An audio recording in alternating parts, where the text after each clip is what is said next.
steer steady, steady course to the hay. All right, guys. Welcome. Just to recap, the daily. Let's see. We got.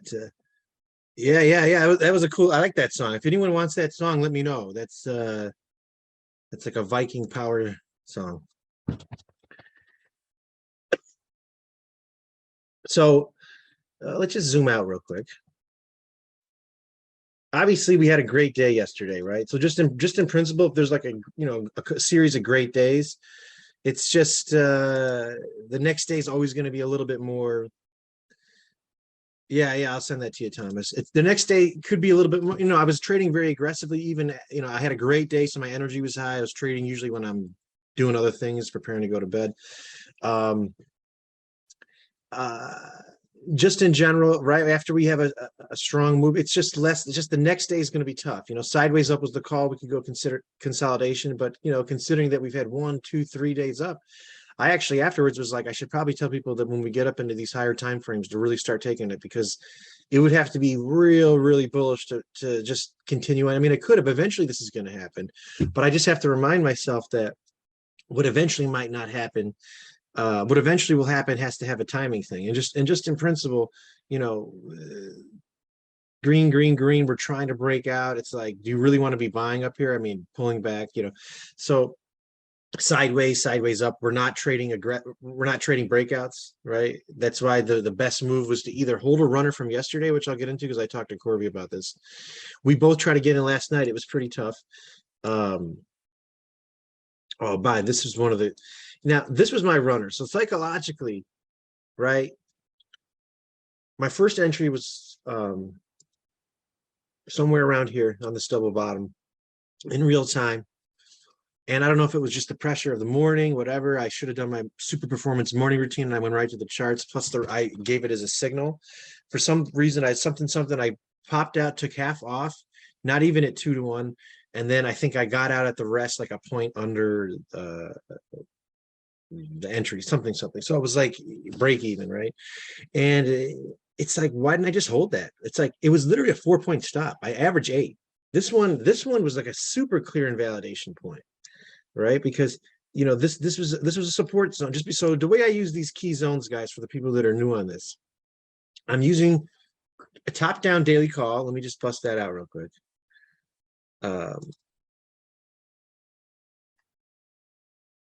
Now we'll be working more in detail with it, but just so you know, this is systematized, and we got to work it one step at a time. This is something that I'll let Corby go over. This is his system. This is how I filter it top down the night before. There's categories you see. Some of that's measurable, and there's actually 2 categories for intuition. We're stacking edges, okay? So some of that is my prior training. I had prior training before Corby for years. It's hard to undo that. So like one of the categories is support and resistance. Like that's no secret. But I think too many people take that for granted as to how we're creating that. I have a very systematic way of creating support and resistance. So does Corby, but Corby doesn't even really use these levels as strictly as I do. And I use a combination of levels and price and things and the daily call and everything to filter it down to make a call. And often we're on the same side of the market where we're helping each other out, which is awesome. I'll give you an example of that in a bit. But you see right here, so I had previously marked around 10 something in the morning, this HVN earlier. It's not like it got up here and then I got out at the tick. I had this order right at 3874.25, which crossed a tiny bit. It was actually the high of the day. If you go to the daily on that day, which is crazy, it just nicked it by nick. And if you go to the channel, you can see that. As much as I was happy to like catch this and it felt good to be like, oh, not sit through this. Because like, even though I entered here, this to me is tough to sit through. I'm sorry, did somebody say something? This to me is tough to sit through. But in principle, right? If I was going to stack, so I have to think about this. In principle, the runner is like, if I go on the day, like, doesn't this thing have a good chance to just keep going? And if I got a good enough entry, especially here, I would have felt more comfortable holding this. But now it's like, imagine I didn't have to re-enter and I just caught a little bit more. But I'm also thinking, I'm like, Matt, you were willing to risk this much to get this much more, right? But that's in hindsight because that's what I see right now, right? But I mean, who knows if this thing doesn't just keep going up? So it's like what I'm trying to do is to see the market in a way that's it's very difficult to think and be this patiently prismatic. I mean, this is taking Kobe 30 years to exit like this. So what happened is I exited this runner, which I have to say that was pretty good trade location. Knowing that, okay, taking a break now. It's not like I immediately got short. I mean, I'm emotionally exhausted here. Plus, I think I made a sideways up call. I literally forget I have to go. That's why I timestamp it in the channel for everybody too. I have to go check. I think it was sideways up. So going to the next day, this puts more stress on me to try to re-enter because I don't have a runner position.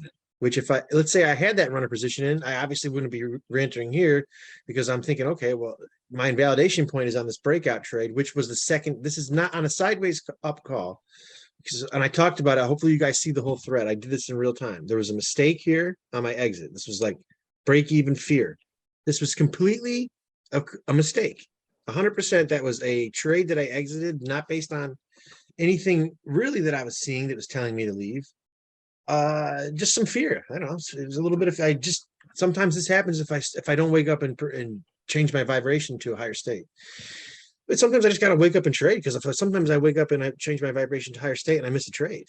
And what I mean by changing my vibration to a higher state is I have a specific routine I do to get me into a performance state where I could just get in and not only see these clearly, but then have the vibrational state to stay positive when when I am also simultaneously feeling the fear.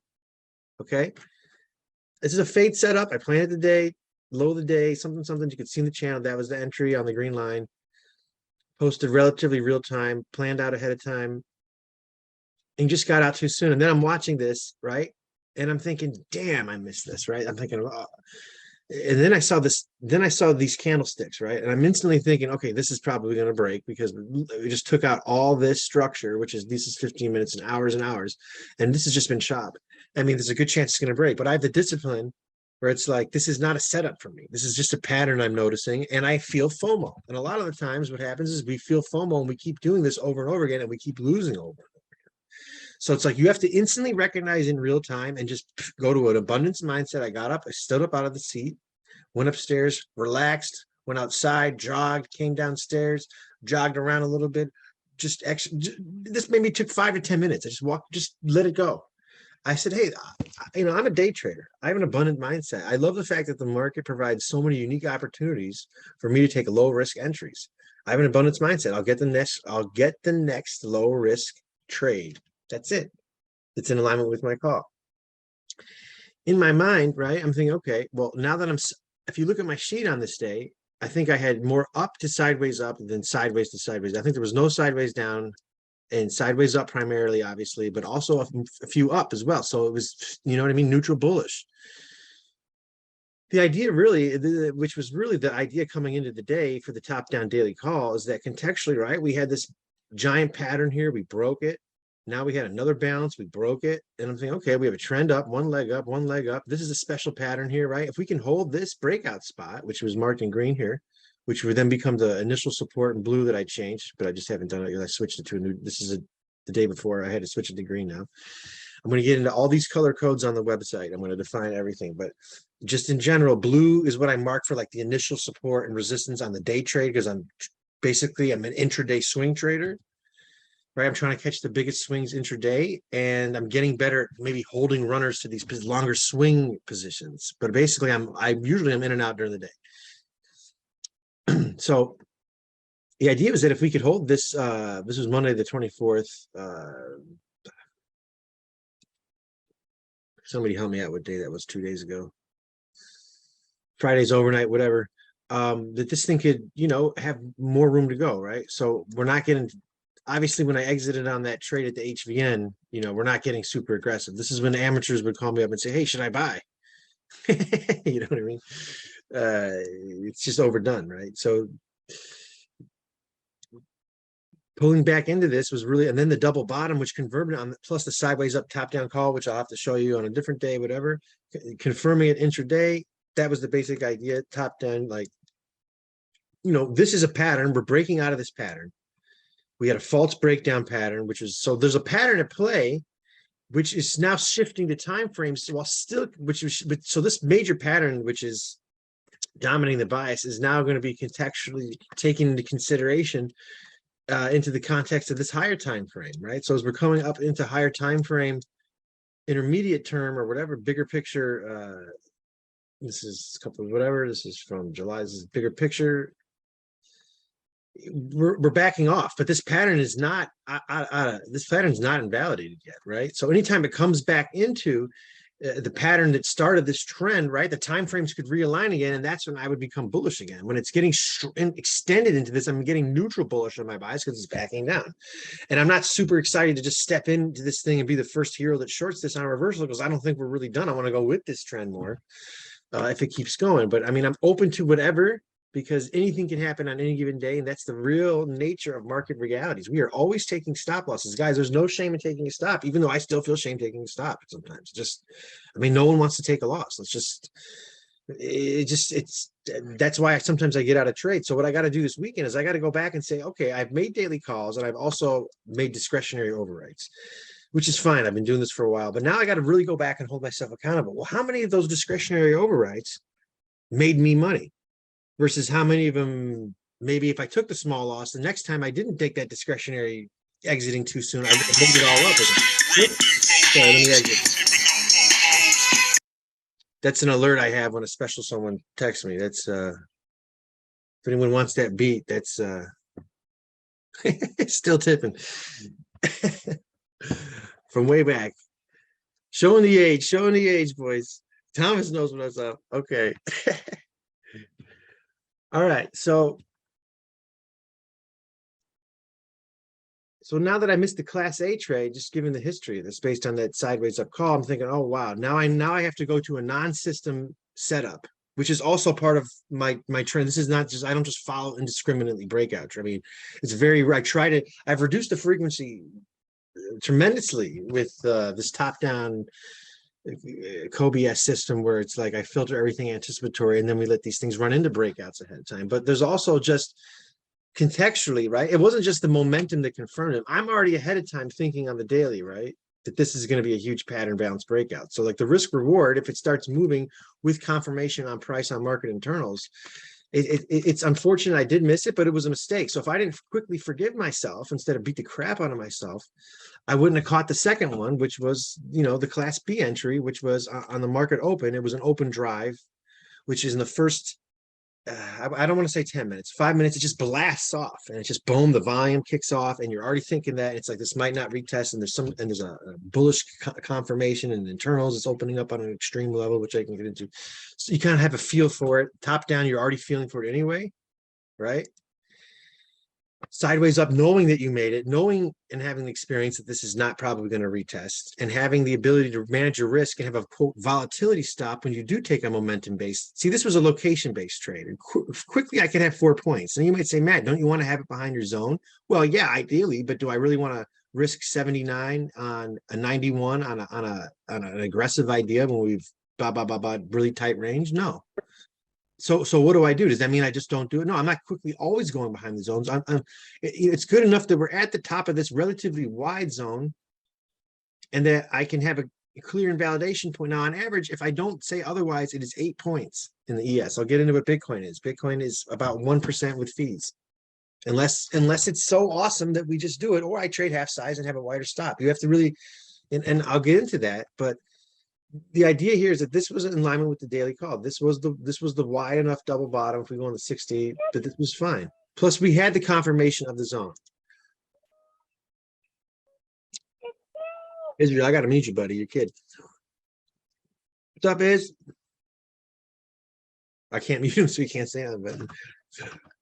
If you ever can't get a hold of me, reach out to Israel Moreno, who's trader support. He's also a trader. He also helps out in a lot of other ways too. So let's see what he just said. He said, hey. Man runs and owns 3 daycares. He's got a lot of kids to manage, this guy. So on the open drive, which is specifically on the open, which unfortunately this was not in alignment with the daily call, but it is what it is. You know, it's non-system. This was also given in real time. So technically the open drive would have been, I'm watching real time, and I buy this as it breaks out. So this was technically not an open drive setup. This was the second best thing, which was the next second it went down, it popped it open here. It's a pullback continuation.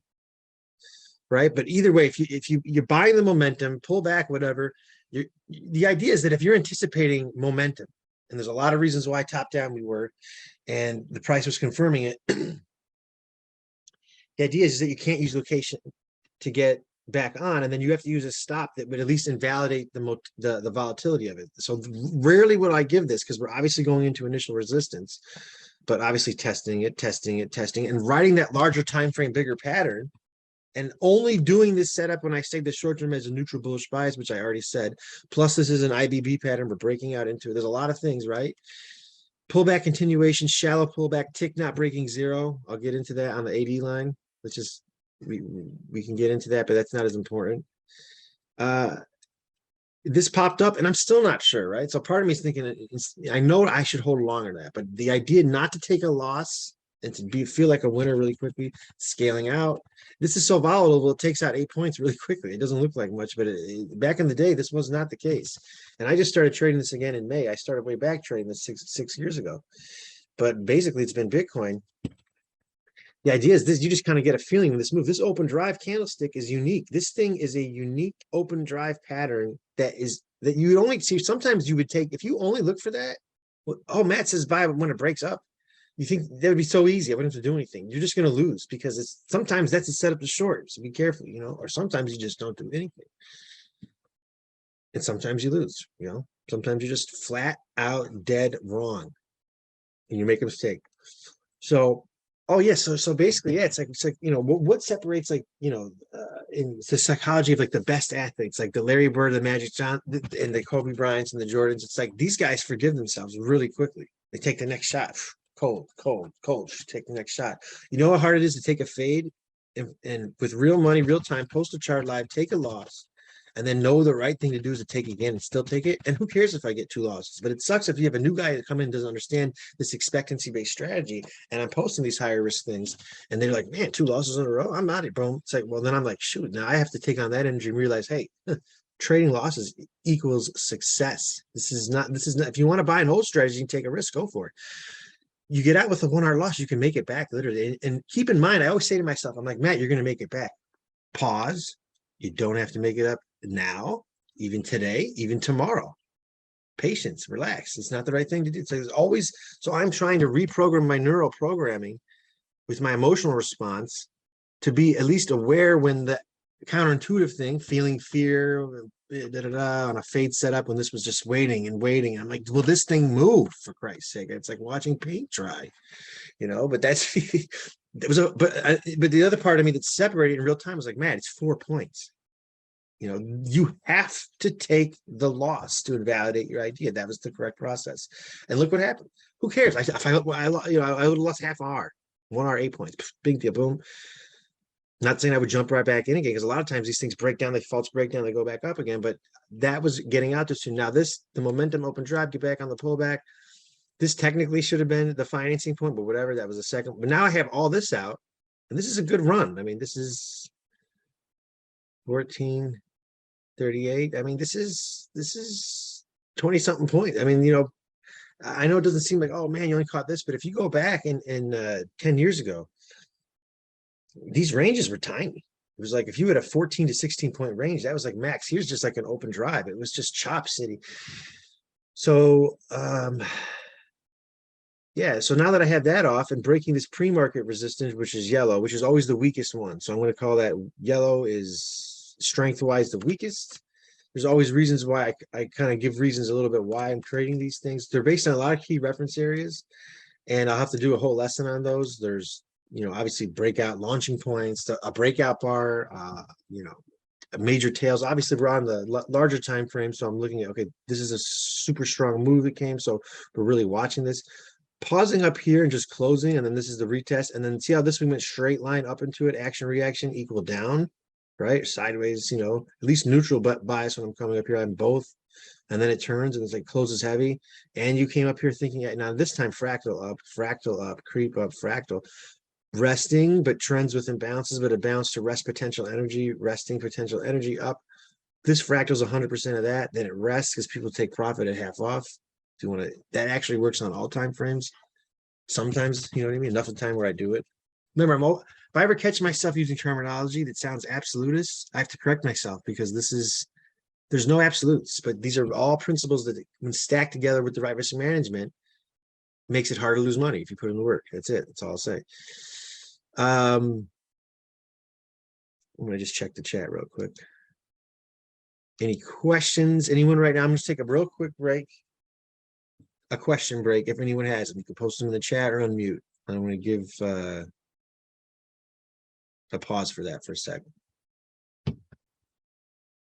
No pressure if you don't, but I'm also going to give you guys like 30 seconds to a minute or whatever, real quick. Well, then I'll ask a question to you guys. When I first started, this stuff was like the lines, it was the terminology. It was, it could be overwhelming.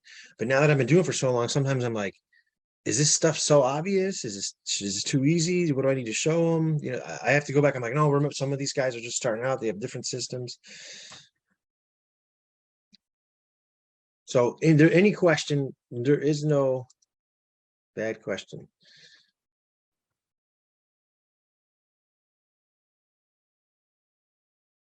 So just to go on. So the greens are usually something of a higher time frame nature, right? That's why they have more significance. Obviously, blues mid-zone significance. Those are the most important ones on the day. If I mark them as something else, it's like they might be in alignment with something that was on the higher time frame. That then makes it. I'll call that. I'll let you know. I'll say like bias confirming, or it's a bull bear or something like that. Where it's like if it breaks it, it means something. You know, like these were before they became yellow. Previously red bias confirming zones where it's like, you know, breaking above these things meant something because zoomed out, blah, blah, blah. But obviously now that we're just going around them, they sort of, in some ways become less significant. They've become yellow now. Because they've been traded around it. Now, I'm not saying they're completely invalidated, but remember, one principle is that on first test, has the best odds of a reaction. Which Peter says, which hour time frame used to draw those lines? Okay, good question. So to draw these lines, I have to use two approaches that start from time frames that start from opposite ends of a spectrum. So the first way that I do it, right, we do the top-down multiple time frame analysis on the higher time frame. And some of these coincide. Some of these are not as actionable, but they're just showing me patterns. I'm zooming out, and then I could find the bigger patterns and see the significance. I'm also looking at the bias on the bigger picture. So that's, and then I'm narrowing it down on each smaller time frame. So then when I go to the smaller time frames, like this is a 30, but let's say I'm executing, let's say on a 15, just going like that. Even 5, I don't go lower than 5. I should stay on the 15, probably is the lowest, especially a guy like me that kind of maybe gets out a little too soon, a little jumpy. You want to use the opposite of the top down, but the inside out. In other words, it's like I'm looking, okay, this is where, so don't start out with what the bigger pattern is and with these major ones that have more visual significance, but like where's price? Okay, where's these zones that could affect price? Okay, I'm starting here. Okay, well, there's a swing high, there's just basic key reference areas, right? That's obviously today's high, but prior to that, it was something else, 36.90. I'd have to zoom out to see what it was. But these are all based on basically different time frames. So which hour time frame you use to draw those lines? So I primarily use the daily to get a visual of the top down, which helps with the daily call. And then I'm using the hour to see bigger double bottom patterns. And I never used to go like this, 15, 30, 1 hour like this. This is just easier to just do because I don't have to put up multiple charts. I do have multiple charts of these here that I put up, and I have 7 screens in front of me, constantly getting radiated because I'm not one of these guys that lays back far away. I'm like hunched over with coffee, you know, like all adrenalized, which you probably should be more relaxed and laid back. You know, Corby's laid back, relaxed, chilled out, but I guess what I'm saying is I've reduced the number of screens I'm looking at. Like I went from 4, even when I'm executing now, if I'm only looking at one market, if the other market's out or whatever, the position's on, I'll turn off the other two. I'm only looking at two. So what I've been doing is just for the bigger patterns that keep me in check, wide double bottoms. Obviously, this was a higher risk. This was not a wide double bottom. This was a quick bounce gap play that I thought that overnight real quick would bounce up. It was just a high risk. It was near the VWAP. Now what happened was, I don't want to get into that right now. Let me stick to your question. So primarily the 60, right? And then if you want, you could go on the 15 for the execution. Or if you don't have to, you could just go like this, right? But you obviously need to zoom out to find these on the hour. So even if I go to the hour to do this, I'm looking at 3 time frames. That'll help you. 3 defined time frames. Now, if I'm on the daily, I can visualize and see them all away, right? I can see the short, the last couple of days. The intermediate term is like this bounce, which at this point in time was neutral, intermediate term, right? I mean, because we didn't really know if this was going to break or not. Right. And then the big picture is just this trend, which is down, right? The big picture is the last couple of months, 1 to 3 months, right? The intermediate term could be like a week, 2 weeks, the last couple of weeks, unless it's such a big move, right? That it can shift everything. Like so it's not just the time, it's the magnitude of the move. Like if we had something that was just a super abnormal short term, like, okay, so right, we know that the larger time frame, the bigger picture has been down. The short term, the intermediate term has been neutral. Now it's neutral bullish because it's pulling back because this pattern's in play. You're thinking, okay, maybe we'll get another thing, but you're thinking, okay, well, this is bigger. This is not as big of a pattern as this at this point in time. And as we're coming up and into this, your time frames are being switched now, right? As you're up in here, you at least give more pullbacks, more weight, but as we're coming up into this, we're slowing down, right? But then now this, even though it's only 1 day, because it broke all this structure so quickly on shift magnitude, you can shift your time frames, your intermediate term to neutral bearish rather than waiting a week or so because of the magnitude relative, something like that. Oh, so magnitude and time spent at price. But in general, yeah, those are the time frames. So then if I go to a smaller time frame and I want to look at things, if I just a more actionable time frame, the short term is just like it's been bullish, right? But we're obviously with the understanding that as we're getting up into this neutral time frame and a bearish big picture time frame, we have to be mindful of all these things, like the fact that we shouldn't be coming in so confident leaning in today as much as we were yesterday from a bias perspective directionally, even though maybe the calls were the same. I'm not, because the more overextended we get, that is one category that lowers that thing as we're coming up into higher time frame resistance. Right? 1 leg, 2 leg, we're expecting potentially deeper pullbacks, but it's not as if this thing is super overextended. And the good news is that it's breaking a lot of structure. So obviously if it eventually, we had a sharp climax that broke all this and then it comes back down into this bounce breakdown area, because that is involving so many players, that a lot of trap traders here that would buy here, plus this time frame would be exhausted by then. Right? So, it's like you could take, depending on how many days this would take out. So so when we're drawing these key reference areas, which are based on the structures that we talk about, we're also keeping in mind the time frame, and we're kind of looking at them together to gauge, which side to kind of lean on. Often it's neutral, which is we don't know who's coming into control in the day. And then I'm using intraday stuff, right? Because like that's new information. Like the daily call gives you that snapshot. It takes all your own, maybe I'm following, I'm excited, your energy's out, and gives you a neutral thing. But then when it's so if I made a sideways call and all of a sudden it's just super down, it breaks something and the momentum's there, it's not like I'm going to just I have to keep fading and fading and fading. I mean, that's where that sideways rule comes in. It says fade that wide double bottom. So because you don't, the newer trader doesn't have the maybe awareness to shift from, okay, man, this was a pattern that broke, this is a trend now, my call was wrong, I got to be nimble my thing, I can't keep just fading against a trend and thinking the scalp idea is a good idea, or maybe thinking it's going to reverse. Now, often we've made sideways or sideways up calls and we've faded on first test. That takes a certain contextual awareness. It's very hard to do psychologically, but one of the things that'll help you is that, you get your time frames, you do the work ahead of time. So you're already preparing yourself to do it. And then I'm imagining not going long when I press the button, even though I am on the fading on first test, especially when it's extreme momentum, but that's the action reaction principle and the time frame is still up. Like, for example, forget what day it was, but it was like me and Corbett were both fading these it was scary when it was coming. This zone didn't hold. Okay, but you're not going to take it there, even though it's the action reaction. What do you think? It's just going to keep going all the way down when this pattern is a big giant bounce breakout pattern and the trend's been bullish and we pull back and this, you know what I mean? We were already planning this before it happened. That's what that daily call gives you, that so you can fade on first test, but it's not something it's even though it has a good odds of a reaction, because most people will constantly fade against the trend. That wide double bottom strategy helps you from getting smashed or double top. You know, it's like it's you have to be disciplined with your plan, but then the experience comes in where you have to be okay with not needing to be right either, right? Or close enough where it made sense to do something you wouldn't do on another day, like trade a momentum versus. I'm mostly doing location based, but you know, if you look back, I had very high R's on 2 momentum based and open drive. Type in open drive, you find one. I think Miro also was on that one with me. And this was open drive / really pull back, but whatever, open drive could have got you in as well.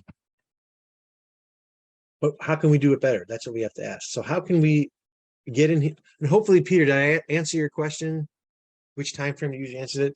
You know, multiple time frames daily to get a perspective, but really to execute would be 60 and 15.